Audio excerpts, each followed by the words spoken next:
नमस्कार सर्वांना. तर आजच्या मिनी ब्लॉगमध्ये तुमच्या सर्वांचे स्वागत आहे. तर मस्त असं तयार झालेले आहे आणि निघाले आहे. तर आता आहे ना आमच्या विराटचे पूर्ण इंजेक्शन झालेलं आहे. फायनली तिचे सर्व इंजेक्शन झालेले आहेत. ते स्कूलला पाठवलं तिला सकाळी लवकर. नंतर मी येते चला मागून येते म्हणले मी तिला आणि पटापट घरातली कामं वगैरे आवरून घेतली आणि तिला जाऊन स्कूलमधनं आणलं. तर स्कूलच्या बाहेर आल्यावर सुद्धा आहे ना तिची मागची हाताची घडी काही निघाली नव्हती आणि मी तिला म्हणलं स्कूलच्या बाहेर आलायस रे तू आता, सकाळ हाताची घडी मागची. तिला म्हणलं तू आज प्रिन्सिपलच्या हातात घावला नाहीस म्हणलं, नाही तर मला शिव्या खायला लागल्या असत्या. आज डोक्याला तेल लावायचं विसरला होता तो. तिथून दवाखान्यात गेलो, इंजेक्शन वगैरे घेतलं त्याचं आणि मग परत आहे ना तिला हॉटेलमध्ये नेऊन आहे ना पुरी भाजी खायला घातलं नाश्ता.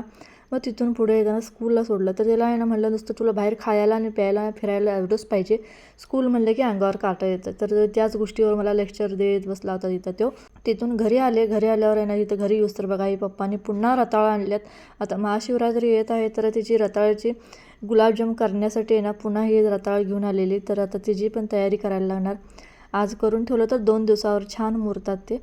नंतर घरातली कामे आवरून घेतली आणि परत सावता फिरवून घेतला. फरशी वगैरे पुसून आहे ना कांदा आणलेला, ते कांदा स्वच्छ करायला घेतला. तर इथं कांदा स्वच्छ करायला आमची सानू मम्मी आणि तिघंजण बसून कांदा वगैरे स्वच्छ करून घेतलं. नंतर धुणं वगैरे धुवून टाकलं. तर हे परवा आहे ना फॉल आणले होते मी ना साडीला लावण्यासाठी. ते फॉलसुद्धा आहे ना पूर्ण पाण्यात भिजायला ठेवलेले, ते पण आहे ना वाळायला घालून घेतले. नंतर आत येऊन आहे की नाही मम्मीनं असं भाकरी करायला लावलं. तर छान असं हे पीठ मळून घेतलं आणि तांदळाचं पीठ लावून आहे ना भाकरी करत होते. कारण आहे ना हे पीठ आहे ना लई घासून आले आणि परातमध्ये भाकरी बडवायला घेतलं ना तर अजिबात फिरत नव्हते. म्हणून एक आयडिया सुचली की तांदळाचं पीठ लावून आहे ना भाकरी बडवलं म्हणजे फिरत्या म्हणून आहे ना. तर तांदळाचं पीठ लावून असं हे भाकऱ्या करून घेतल्या.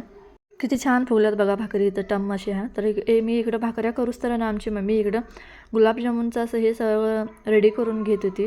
तर इथं खवा किसत होती बघा ती रताळ्याच्या ह्याच्यामध्ये. तर आपल्याला पाहिजे असलं तर खवा घाला, नाही तर नाही घातलं तर बी चालतं. दुधाची पावडर मिक्स करून ह्याची गुलाबजाम खूप छान होतात.